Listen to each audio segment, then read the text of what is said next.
Class 9 Supplementary Chapter 4 In the Kingdom of Fools। मूर्खों के साम्राज्य में राजा और उसका मंत्री दोनों ही नासमझ थे। राजा और उसके मंत्री बाकी राजाओं की तरह अपने राज्य अपने किंगडम को नहीं चलाना चाहते थे, इसीलिए उन्होंने कुछ अलग करने का फैसला किया। वो रात को दिन और दिन को रात मानने लगे।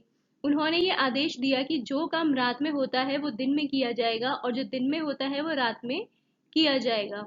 उन्होंने इस आदेश को पारित कर दिया और राज्य में सभी लोग रात में काम करेंगे। रात को किसी को नींद नहीं आती थी। किसान रात में खेती करते थे और व्यापार जो करने वाले हैं वो रात में व्यापार करते थे। सूरज उगते ही सारे के सारे लोग सो जाते थे और अगर कोई इस आदेश का पालन नहीं करता था तो उसे मृत्यु दंड दिया जाता था। लोगों को डर था कि अगर उन्होंने राजा के आदेश का पालन नहीं किया तो उन्हें मौत की सजा दी जाएगी। इसीलिए उन्होंने इस आदेश का पालन किया, हालांकि वो ये सब कुछ बहुत ज्यादा अजीब था। राजा और उसका मंत्री दोनों ही मूर्ख थे और बहुत ज्यादा वो खुश हुए कि राज्य के सभी लोग उनकी आज्ञा का पालन कर रहे हैं। एक दिन मूर्खों के राज्य में एक संत अपने एक शिष्य के साथ पहुंचा। उसने देखा कि ये एक बहुत ही ज्यादा सुंदर शहर था। धूप का टाइम था लेकिन उन्हें आसपास कोई भी नहीं मिला क्योंकि सब लोग तो सो जाते थे, है ना। और लेखक का कहना है कि एक भी चूहा वहां पे हलचल नहीं कर रहा था, मतलब एक भी चूहा वहां पे नहीं इधर उधर घूम रहा था। ऐसा माहौल था, जिसका मतलब ये था कि इतना शांत था कि हर कोई, यहाँ तक कि छोटे से छोटा जो जीव है ना, जो एनिमल है वो भी, मतलब चूहे जैसे भी जो थे जानवर, वो भी सो रहे थे। अब लोगों ने अपने मवेशियों को दिन में सोना सिखाया था और और हर कोई इंसान और जानवर भी वहां पे सो रहे थे। मूर्खों के साम्राज्य के इन दोनों अजनबियों को इस बात की खबर ही नहीं थी कि शहर में इस तरह के आदेश दिया गया है।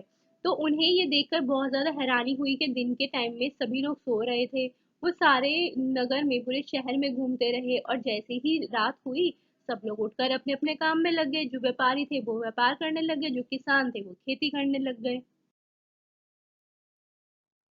संत और उसके जो शिष्य था वो बहुत ज्यादा भूखे थे। रात में जब दुकानें खुली तो वो सामान खरीदने के लिए पहुंच गए। उन्हें ये देखकर बहुत ज्यादा हैरानी हुई कि उन्होंने दुकान से जो कुछ भी खरीदा उसकी कीमत एक डुड्डू थी। वहां चीजें बहुत ज्यादा सस्ती थी। जब भी आप केले का एक बड़ा गुच्छा खरीदते हो या फिर आप चावल का एक बड़ा बैग खरीदते हो तो इसकी कीमत सिर्फ एक डुड्डू होती है। यानी मूर्खों के साम्राज्य में सब कुछ एक ही कीमत पर था। तो ये बात जानकर जो संत था और जो उसका शिष्य था वो बहुत खुश भी थे, क्योंकि इस राज्य में जो भोजन था, जो खाने पीने की चीजें थी वो बहुत सस्ती थी। आप सिर्फ 1 ही रुपए में ढेर सारा सामान खरीद सकते हो। जब गुरु और उसके शिष्य ने खाना बनाया और खाया तो गुरु को ये एहसास हुआ कि जो ये राज्य है वो मूर्खों का राज्य था और उन्होंने अब वहां ना रहने का फैसला किया क्योंकि ये जगह उनके लिए सेफ नहीं थी। अब जो गुरु था वो बुद्धिमान था, उसमें समझ थी। उसने अपने शिष्य से कहा कि ये जगह उनके लिए सही नहीं है और उन्हें जल्दी ही वहां से निकल जाना चाहिए। लेकिन ये जो शिष्य था उसका, वो खाने का शौकीन था, उसे खाना पीना बहुत पसंद था और इसीलिए वो ये जगह छोड़ना नहीं चाहता था, क्योंकि एक तो सबसे बड़ी बात ये थी कि यहाँ पे खाना बड़ा सस्ता मिलता था। तो गुरु ने अपने शिष्य को समझाने की बहुत कोशिश करी। उससे कहा कि वहां मौजूद जितने भी लोग हैं वो मूर्ख हैं और खतरनाक भी हैं। तो राज्य ज्यादा टाइम तक नहीं टिक पाएगा और उन्हें यहाँ पर वो हानि भी पहुंचा सकते हैं। लेकिन उसका जो शिष्य था वो समझने को राजी ही नहीं था, इसीलिए जो गुरु था वो शिष्य को वहीं अकेले छोड़कर चला गया।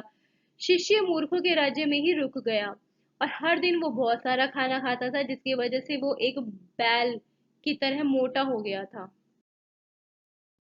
एक दिन एक चोर एक व्यापारी के घर में घुस गया।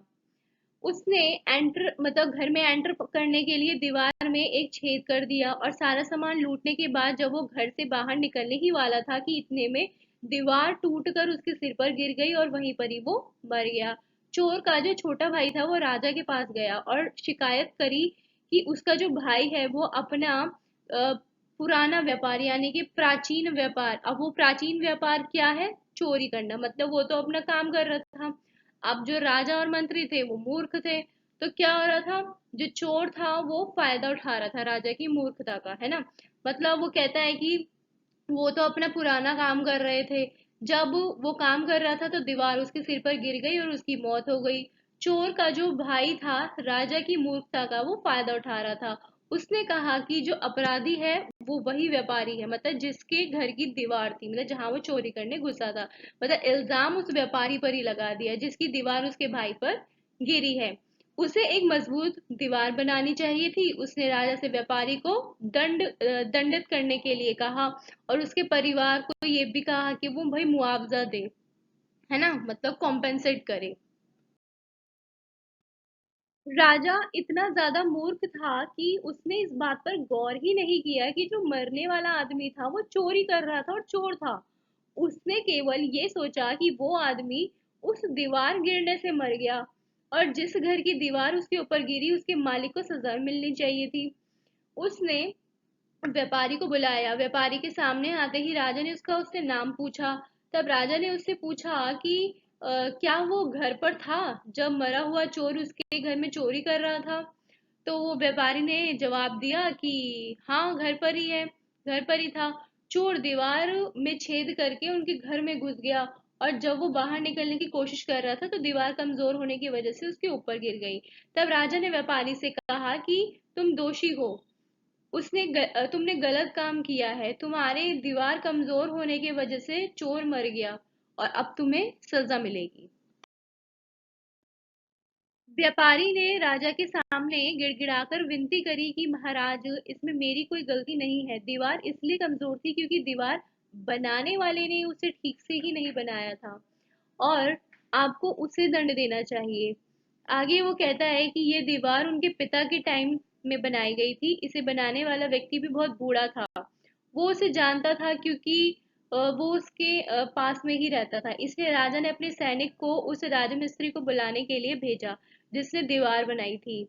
वो उसके हाथ पैर बांधकर राजा के महल में उठाकर ले आए। राजा ने उससे पूछा कि क्या उसने दीवार बनाई है। तो उसने उत्तर दिया कि हाँ, उसने बनाई है। राजा ने कहा कि तुमने ये जो इतनी कमजोर दीवार बनाई है उसकी वजह से बेचारे चोर के सिर पर वो गिर कर उसकी मौत हो गई है। इसके लिए राजमिस्त्री जो था उसको मौत की सजा दी जाएगी। हर कोई एक दूसरे के ऊपर क्या कर रहा था, अपनी गलती अपने दोष को मढ़ रहा था। जब राजा राजमिस्त्री को फांसी देने का आदेश पारित करने वाला था तो उसने राजा से उसकी बात सुनने के लिए रिक्वेस्ट करी। उसने कहा कि मैं मानता हूँ कि मैंने कमजोर दीवार बनाई है। ऐसा इसीलिए था क्योंकि एक लड़की सड़क पर घूम रही थी और उसकी पायल की झनकार से वो जो आवाज आ रही थी, उसकी पायल की छन-छन की आवाज की वजह से वो अपने काम पर ध्यान नहीं दे पा रहा था। इसीलिए मैंने एक कमजोर दीवार बना दी। ये मेरी गलती नहीं, ये गलती उस लड़की की थी। उन्होंने कहा कि उसे पता है कि ये नाचने वाली लड़की कहाँ रहती है, उसकी जगह उसे सजा मिलनी चाहिए। राजमिस्त्री के एक्सप्लेन करने के बाद सारी बात, राजा संतुष्ट हो गया था, सेटिस्फाई हो गया था और उसने कहा कि ये जो केस है, ये जो मामला है, ये बहुत ज्यादा पेचीदा है और इतनी आसानी से सुलझ नहीं पाएगा। उसने अपने दूत को उस नाचने वाली को लाने का आदेश दिया। नाचने वाली लड़की एक बूढ़ी औरत इस टाइम पे बन गई थी, है ना, और दरबार में एंटर करते टाइम वो कांप रही थी। राजा ने उससे पूछा कि कई सालों पहले जब राजमिस्त्री दीवार बना रहा था तो क्या वो नाच रही थी और गली में घूम रही थी। उसकी हरकत से उसका ध्यान भटक गया था। तो वो नाचने वाली कहती है कि हाँ, मुझे याद है। उस औरत ने कहा कि जब वो अपनी पायल खनखाती हुई घूम रही थी तो इससे राजमिस्त्री का ध्यान भटक गया था। इस कारण वो अपना काम ठीक से नहीं कर पाया था और उसने एक खराब दीवार बनाई जो चोर पर गिर गई और वो मर गया। उसकी वजह से ही चोर की मृत्यु हुई और उसे मृत्युदंड दिया जाएगा। नाचने वाली लड़की ने जो दोष था वो दूसरे व्यक्ति पे डाल दिया। उसने बताया कि वो इस गली में बार बार इसलिए घूम रही थी क्योंकि उसे सुनार की दुकान पे जाना था। उसने उसे कुछ सोना और जो आभूषण है वो बनाने के लिए दिया था। वो एक बेईमान व्यक्ति था, वो उसके गहने टाइम पर नहीं बनवा पाने का बहाना बना रहा था। वो उससे कुछ देर बाद आने को कहता रहता था। इसके चलते ही उसे कम से कम 1 दर्जन बार उसके घर जाना पड़ा। तो नाचने वाली लड़की ने कहा कि ये सुनार की गलती है, मेरी नहीं। आगे ये नाचने वाली लड़की कहती है कि जब राजमिस्त्री ने उसे देखा तो वो विचलित हो गया था, और तो ये जो गलती थी वो सुनार की थी, जिसकी वजह से वो बार बार गली में घूम रही थी। अब राजा कहता है कि बेचारी नाचने वाली लड़की तो बिल्कुल सही थी। उन्होंने बहुत सोचा और आखिरकार कहा कि अब उन्हें पता चला कि असली अपराधी कौन था। उसने सुनार को लाने का आदेश दिया। राजा के दरबार के जमानतदार जो सुनार की तलाश में लग गए और उसे दरबार में उठाकर ले आए।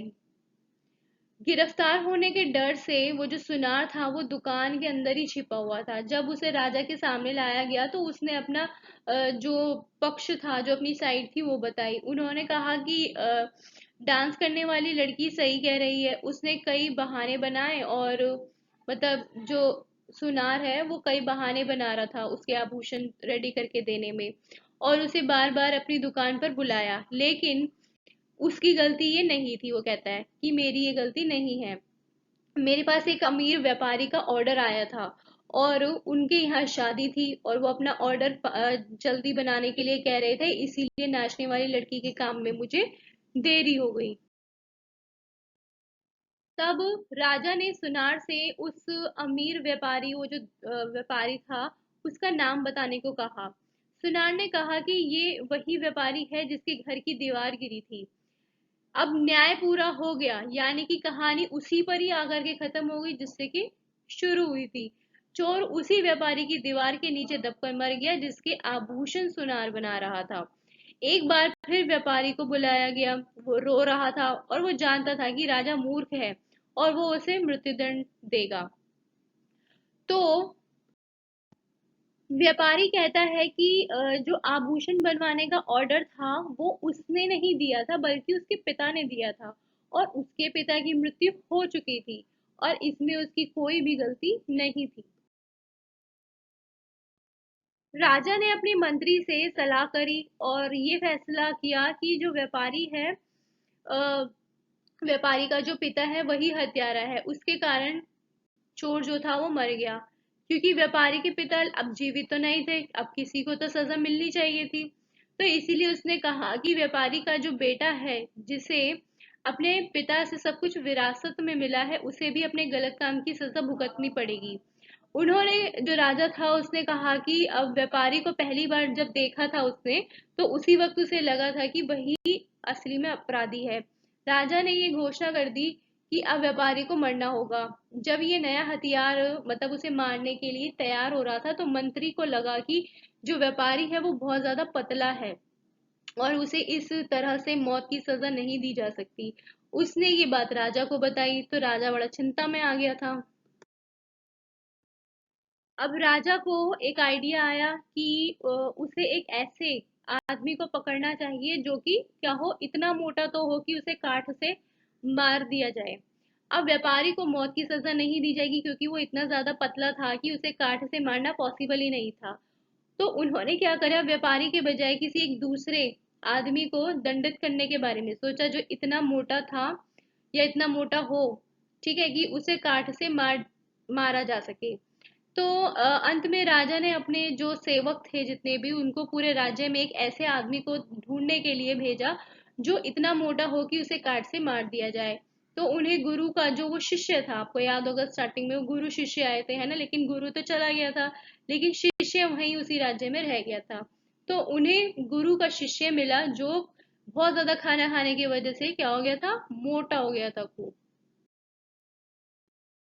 जब राजा के सेवक उस शिष्य को उठाकर ले जा रहे थे तो शिष्य ने कहा कि मैंने कुछ भी गलत नहीं किया है, मैं तो निर्दोष हूँ, मैं एक सन्यासी हूँ, फिर मुझे क्यों ले जा रहे हो? तो राजा के सेवकों ने कहा कि वो निर्दोष है, लेकिन उन्हें एक मोटे आदमी को पकड़ने का आदेश मिला है, क्योंकि उसे काठ से मारा जाना है, और वो इसके लिए बिल्कुल फिट बैठता है, और इसीलिए वो उसे अपने साथ ले जा रहे हैं। तो शिष्य को अपने गुरु की याद आती है उस वक्त। अब जो गुरुजी थे, गुरुजी जो एक बुद्धिमान व्यक्ति थे, उन्होंने बताया भी था उसको पहले कि ये मूर्खों का शहर है और वो यहाँ के जो लोग हैं उन्हें उसे नुकसान पहुंचा सकते हैं। अब वो उसे फांसी देने के लिए अपने साथ ले जा रहे थे। अब जो शिष्य था वो बड़ा हेल्पलेस हो गया था। उसने अपने गुरु से प्रार्थना करी मन ही मन और उससे कहा कि सहायता के लिए प्लीज मेरी मतलब हेल्प करो। अब जो गुरु थे उनके पास जादुई शक्तियां थी, वो वर्तमान भविष्य है ना ये देख सकते थे और वो उस अपने शिष्य की जो विनती है उसको भी सुन पा रहे थे। तो गुरु अपने शिष्य को बचाने के लिए वहां पहुंचे। शिष्य एक बहुत ज्यादा कठिन गंभीर परिस्थिति में सिचुएशन में फंस गया था। अब उसे फांसी देने वाले थे, हालांकि उसने कुछ भी गलत नहीं किया था पर फिर भी। तो गुरु उसे इस सिचुएशन से बचाने के लिए वहां पर आए। जैसे ही गुरु अपने शिष्य से मिला तो उसने उसे डांटा, क्योंकि उसने उनकी बात नहीं मानी थी तब, है ना, स्टार्टिंग में, और वहीं रुक गया था। उसने उसके कान में कुछ फुसफुसाया था, मतलब कुछ कहा उसने धीरे से।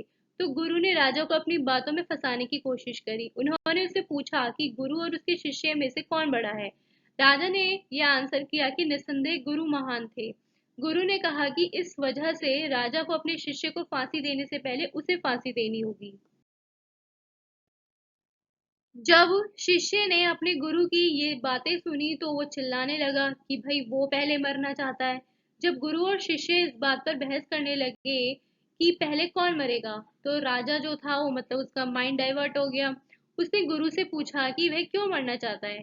तो उन्होंने शिष्य को इसलिए पकड़ लिया था क्योंकि वो मोटा था और वो एक मोटा आदमी चाहते थे जिसे कांटे से मार डाला जा सके। गुरु ने उत्तर देने से इनकार कर दिया। उन्होंने कहा कि वो अपने शिष्य के मरने से पहले मरना चाहते हैं। राजा को लगा कि इसके पीछे कोई ना कोई बात तो है, कोई तो रहस्य है। गुरु अपने शिष्य से पहले मरना चाहता है और मरने के लिए इतना ज्यादा मतलब एक्साइटेड क्यों, इतना उत्सुक क्यों था। इसके पीछे जरूर कोई ना कोई वजह है। गुरु ने राजा से वादा किया कि वो उसे सबसे पहले फांसी दे। मतलब ये अगर वो उसे ये रहस्य बताएगा कि आखिर इसके पीछे बात क्या है, तो राजा कहता है कि मैं तुम्हें सबसे पहले फांसी दे दूंगा, लेकिन तुम्हें मुझे ये राज बताना होगा। तब गुरु राजा को एक तरफ ले गया और धीरे से उससे कहा कि वो पूरी दुनिया में घूम चुका है, लेकिन उन्होंने उसके जैसा शहर, मतलब जो राजा का शहर, मूर्ख राजा का जो शहर था, वैसा देखा नहीं है ना, और ना ही वैसा राजा देखा है। तो उसने वो आगे कहता है कि शिष्य को मारने के लिए वो जिस दांव का इस्तेमाल करेगा वो न्याय का दांव है, क्योंकि इससे किसी अपराधी को नहीं मारा था। आगे उन्होंने कहा कि जो इस दांव पर सबसे पहले मरेगा, है ना, जो मतलब सबसे पहले मारा जाएगा उस हथियार से, वो राज्य के राजा के रूप में अगले जन्म में जन्म लेगा, मतलब पुनर्जन्म लेगा। तो ये सब बताकर वो एक्चुअल में कर क्या रहा था, राजा को अपनी बातों में फंसाने की कोशिश कर रहा था, क्योंकि उसे तो पता था कि ये मूर्ख है। तो वो कहता है कि जो पहले मरेगा वो राजा के रूप में जन्म लेगा, और जो बाद में मरेगा, मतलब सेकंड टाइम में जो मरेगा, वो मंत्री के रूप में पुनर्जन्म लेगा। तो गुरु ने कहा कि वो सन्यासी के जीवन से थक चुका है और वो और उसका जो शिष्य है वो एक राजा और मंत्री का जीवन जीना चाहते हैं। तो ये वो कहता है कि राजा पहले उसे फांसी दे ताकि वो एक राजा के रूप में पुनर्जन्म ले सके, और बाद में उसके शिष्य को मारे ताकि वो मेरे मंत्री के रूप में पुनर्जन्म ले। अब उस गुरु की बात सुनकर जो मूर्ख राजा था वो बड़ी ज्यादा गहरे सोच में पड़ गया। वो नहीं चाहता था कि अगले जन्म में उसका राज्य उससे छिन जाए, और अपने मंत्री से इस बारे में उसने चर्चा भी करी। राजा ने अपने मंत्री से कहा कि वो नहीं चाहता कि अगले जन्म में उसका राज्य उससे छिन जाए। उसने कहा कि वो व्यक्ति एक मतलब सच्चा आदमी है ना, पवित्र आदमी है, और वो झूठ नहीं बोलता। वो कहते हैं कि उन्हें पहले मरना चाहिए ताकि वो राजा और राजा के मंत्री के रूप में पुनर्जन्म ले।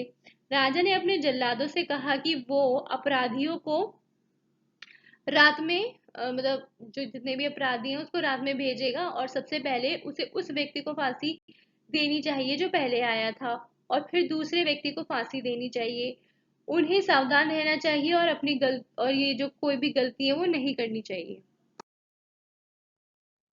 अब रात को क्या होता है कि राजा और उसका जो मंत्री था, है ना, मूर्ख राजा और उसका जो मूर्ख मंत्री था, वो उस कारागार में गए जहां पर गुरु और उनके शिष्य को रखा गया था।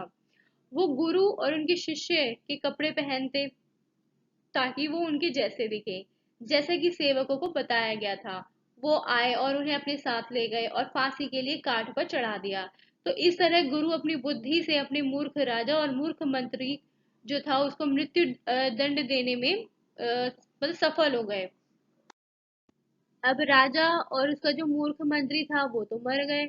अब उनके जो बॉडी थी, है ना, जो शव थे उनके, उनको फेंकने के लिए ले जाया गया। तो लोग अपने राजा और मंत्री के जो शव थे उसको देखकर कांप उठे। हर कोई कांप रहा था क्योंकि जो शव था वो गुरु और उसके शिष्य का नहीं था, बल्कि एक्चुअल में जो उस राज्य का जो मूर्ख राजा था और जो मूर्ख मंत्री था वो उसके शव थे।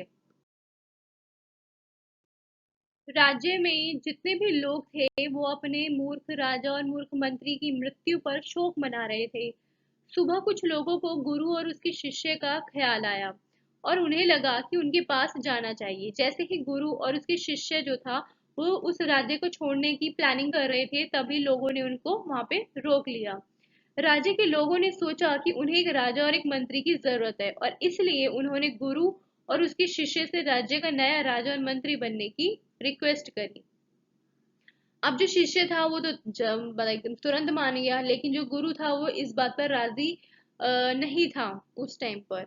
इसलिए गुरु राज्य के जो राजा थे वो बनने के लिए सहमत हो गए बाद में, लेकिन इस शर्त पर कि तब से हर कोई दिन में काम करेगा और रात में सोएगा। इसके अलावा चीजों की लागत जो होगी वो अलग अलग होगी, मतलब हर चीज की कीमत जो होगी वो अलग होगी, मतलब चीज के अकॉर्डिंग। और किसी भी चीज के लिए एक शुल्क, मतलब 1 रुपया नहीं होगा जैसे कि पहले का जो सिस्टम था। ये किसी भी दूसरी जगह, है ना, पर होगा जहां हर चीज की अलग अलग कीमत होगी। और गुरु ने मूर्खों के साम्राज्य को फिर से क्या बना दिया, सामान्य राज्य में, है ना, सामान्य राज्य में उसको बदल दिया। तो क्लास ये था chapter in the kingdom of fools, जिसमें राज्य में खुद राजा और उसका मंत्री ही सबसे ज्यादा मूर्ख थे। कुछ अलग करने के चक्कर में खुद ही बेवकूफ बन रहे थे वो लोग, और एंड में खुद को ही अपनी मूर्खता की वजह से उन्होंने अपने आप को खुद ही फांसी पे चढ़ा दिया। Do like, share and subscribe and keep watching. Thank you.